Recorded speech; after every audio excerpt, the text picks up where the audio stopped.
култура, православна духовност и култура. С отеческа любов се обръщаме днес към хората на духа, учени, изследователи, творци в различните сфери на българската култура и изкуство, поети и писатели, библиотечни и читалищни дейци и не на последно място нашите преподаватели на всички равнища от образователната ни система. Всесърдечно приветстваме всички ученици и студенти с благопожелание за успехи в учението и пренасене на добри плодове от усвоените знания.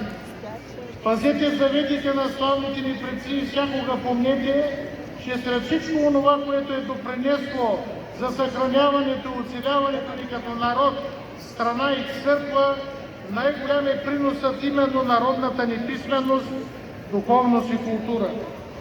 Вдъхновявайте се от делото от българските и славянски първосветители, ревностно и с чувство на приемственост подражавайте на оставения ни от тях пример и образец за всеотдайност.